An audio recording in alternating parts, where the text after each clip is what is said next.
La acción unida entre el zapatismo, villismo y constitucionalismo triunfó sobre el huertismo, lo que provocó la necesidad de celebrar una asamblea durante el verano de 1914, en la cual se intentarán resolver los problemas surgidos entre Venustiano Carranza y Francisco Villa, además de una posible unificación para elegir un gobierno revolucionario apoyado por todas las que llevará a cabo un programa de reformas que serían discutidas durante esa asamblea.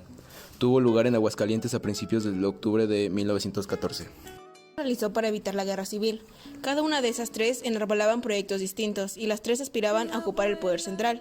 Por eso era necesario un acuerdo y ver quién lo encabezaría.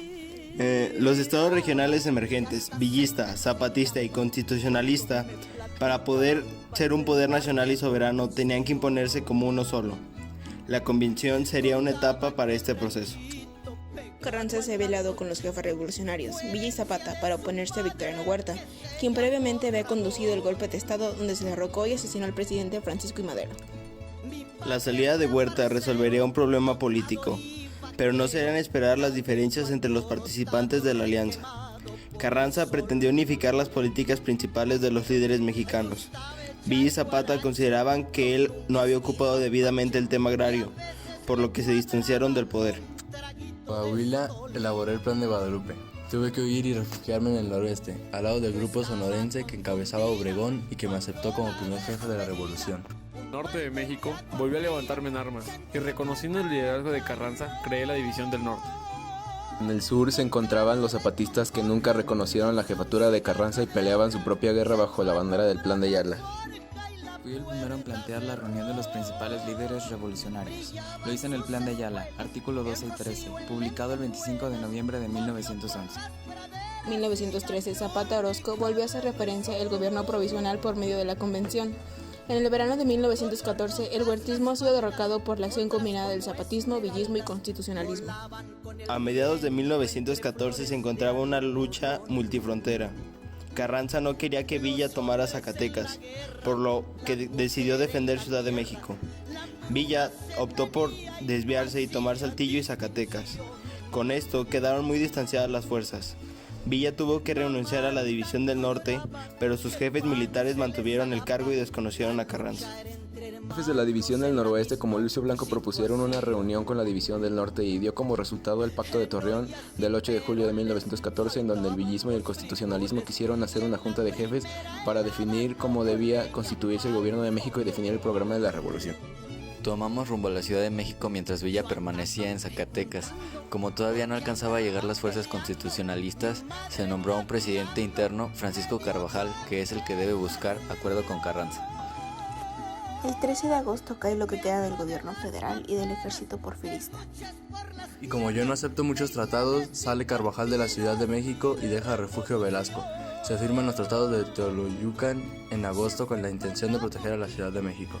Los revolucionarios querían una conciliación entre la revolución social y política, entonces lograron conciliar una convención el 23 de septiembre en la casa de Lucio Blanco con 49 jefes militares, creando una comisión permanente para la pacificación entre Villa y Carranza. Carranza convoca a una junta de jefes constitucionalistas y gobernadores en la Ciudad de México el 1 de octubre de 1914, pero no asistieron los villistas y zapatistas. La primera reunión de jefes se realizó en un salón en la antigua Cámara de Diputados. Todos se fueron a Aguascalientes a mediados de octubre. Aguascalientes era muy poblada ya que atraía a los ciudadanos por sus ferrocarriles y apertura de numerosas fábricas.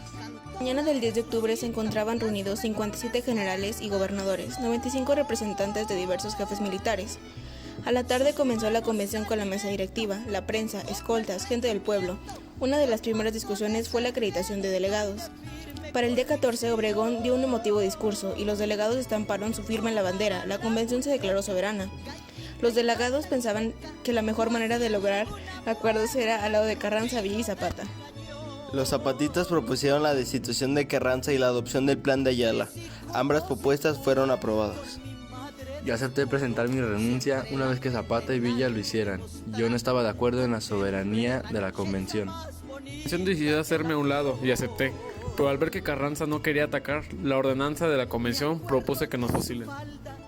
Tras desconocer la autoridad de Carranza, los delegados convencionalistas decidieron elegir un presidente provisional, Eulalio Gutiérrez. quien mantenía fuertes diferencias con los convencionalistas, desconoció los acuerdos que estos habían tomado, y ahí mismo estaba ocurriendo el choque de dos formas de concebir la revolución, que condujo a la guerra civil. Salí de la Ciudad de México y me refugió en el puerto de Veracruz. Obregón luego vino conmigo a unirse para derrotar a Villa y Zapata y a decirme que en la convención decidió hacerme a un lado. Le ordené a Villa que avanzara hacia la Ciudad de México. El 15 de noviembre se dio por concluido el primer periodo de las sesiones de la convención, comenzando una campaña militar contra el constitucionalismo, que fue el inicio de la guerra civil. El país se enfrentaban grupos de uno y otro bando. Los primeros en llegar a la ciudad abandonada por tropas de Lucio Blanco fueron los zapatistas. Ante el temor que despertaba la noche del 24 de noviembre, la ciudad se sumió en silencio. Las puertas de las casas fueron atrancadas.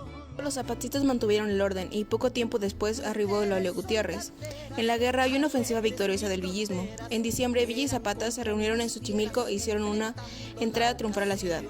La llegada de Villa y Zapata es parte de la guerra civil y para algunos es la culminación de la revolución campesina. Perdí la base constitucionalista que me había permitido ser presidente y tuve que lidiar contra el poder de villistas y zapatistas. Me quedé sin gente. El 12 de diciembre publiqué un decreto en el que adicionaba diversas propuestas sociales al Plan de Guadalupe.